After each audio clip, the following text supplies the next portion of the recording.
How do the Texans stack up against the rest of the AFC South? And speaking of the rest of the AFC South, DeAndre Hopkins signed with a certain AFC South rival of ours. So we'll be talking about that today, and also how the running back drama that's going around will affect Damian Pierce and Devin Singletary. And then we'll close with the Madden ratings, which were recently released, and we'll talk about which Texans are underrated, which surprisingly enough is almost all of them. So let's get into it. I'm James Roy, and this is Texans Takes. A lot of people are quick to doubt the Texans, but what a lot of people also forget, and what we as Texans fans are all too familiar with, is that the AFC South is a bottom feeder division. It's anyone's division, at least it has been in recent years. And so when people say that the Texans are not even close to contending for a playoff spot, I usually remind them that they're in the AFC South, and the first thing that I hear is do you think the Texans are even close to any of the teams in the AFC South? And I think some people forget who the competition is. So the Colts. The Colts are very much in a similar situation to the Texans. When we go down the line of similarities between the Colts and the Texans, we obviously look at the quarterback position. Anthony Richardson and CJ Stroud both taken very high in the draft. While Davis Mills and Gardner Minshew are not in the exact same situation, I would say there are similarities between their situations. And so the quarterback situations mirror each other a little bit. When we look at the running back room, we see Jonathan Taylor versus Damian Pierce. Damian Pierce is less proven, but both teams have running backs that have shown to be very good in the past. I would say that Jonathan Taylor takes the edge here, even though last season was a bit rocky. So the running back rooms both have, similarities to them. Receiving core, the Colts have one of those, and the Texans, in the eyes of most, don't exactly. So I'll give that one to the Colts. Offensive line wise, the Texans, I think their offensive line contends for best in the division. I can't say for sure that it is, but I think that the moves that have been made in that particular area give the Texans reason to believe that they contend, at least with the offensive line. And then defensively, I mean, just looking at it as a whole, the Texans have made some moves to improve that, but the Colts actually played all right defense. At least talent wise, I would say the Colts have more pieces to work with. But I think that these are two teams that are more similar than different. And so to say that there's like this chasm between them in terms of their ability to contend in the AFC South would be a disservice to both teams. Now, the Jaguars are obviously the favorite in the division. I've said in the past, I think Trevor Lawrence is a little overrated. I think he's reaching the end of that window where people blindly just say he's really good. And I mean, statistically, don't get me wrong, he has shown up, but I feel like watching the Jaguars play, there's just, there's a certain degree of I'm the quarterback and I can step up in any given moment. And there's been a lot of moments where I felt like Trevor Lawrence was a non-factor for the Jaguars. But to their credit, the Jaguars have a quarterback who has proven to play at least half decently in the NFL. And, they've got Travis Etienne. Their offense is overall better than the Texans. Once again, I would say that the Texans offensive line contends, but if we're looking at any other position group outside maybe tight end, the Jaguars have a far better team on paper. On paper, that's the important thing to say here. Defensively, once again, Jaguars have a far better team on paper. I think that with this particular discussion, what you have to look at is that historically the Jaguars have been awful at being good. And so even in seasons where leading up to it, they were expressed to be good, or maybe they showed to be better than people thought they were going to be. They always find a way to choke it away. So I'm not trying to discount what the Jaguars are, but I think they will contend for the division, and I think they're very clearly the favorites right now. But historically, just looking at their record versus the Texans, they got their first win since like 2017 against the Texans this past year. So I would say that much like any rivalry, the Texans, in recent history have had the Jaguars number. And so just looking at division games, I think the Texans have a good chance to at least split, if not sweep the Jaguars, just based off of how we perform against them.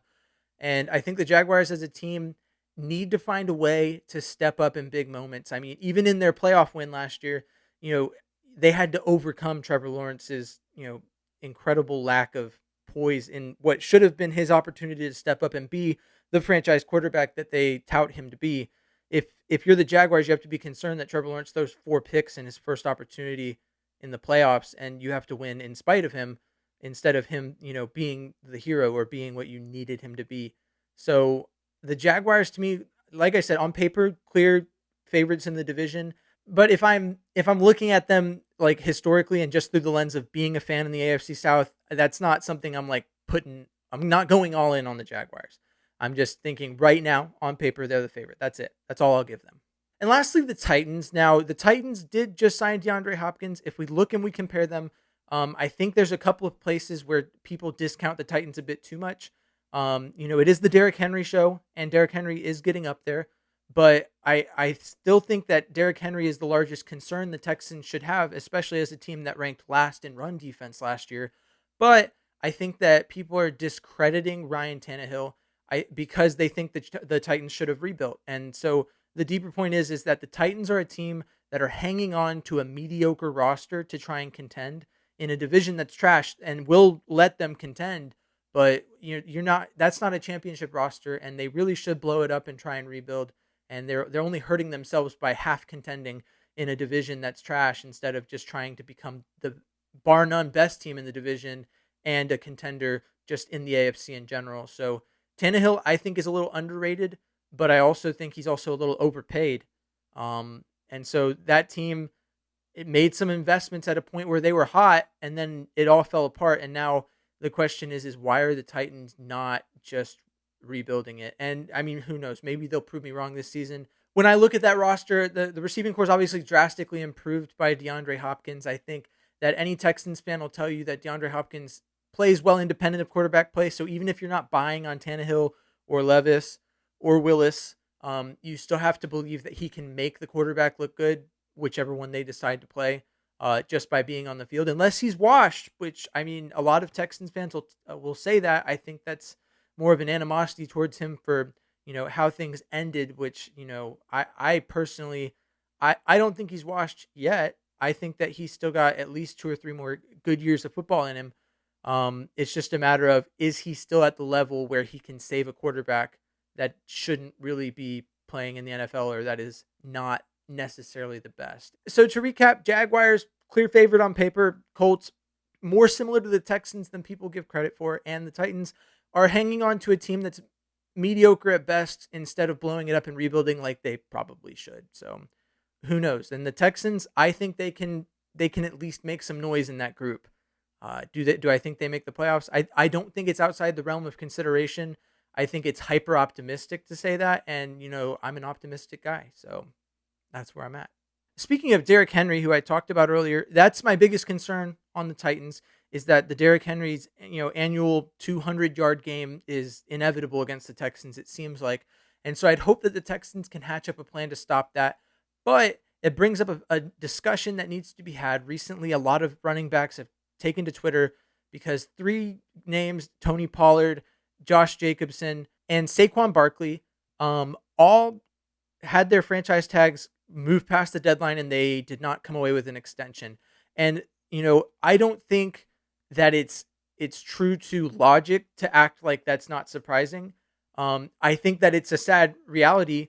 And a lot of people are saying, you shouldn't play running back growing up because there's no room for it. And I've said it before, and I'll say it again, because a lot of them quoted a tweet from a guy who laid out the game plan for GMs. And I think the simple fact of the matter is that as we've shifted to more of a passing league, you need, there's very few running backs that can do all of it. You guys that have longevity and are the clear RB1 are a thing. I don't want to say a thing of the past, but typically you have 2 to 3 running backs that handle the backfield, because you need guys who can fill in specific roles. We're in a league where you can either pay millions to one guy at running back who maybe is a little weak in receiving, or maybe just isn't a power guy, or you can pay a couple mil to 3 different guys that each do one of those things really well.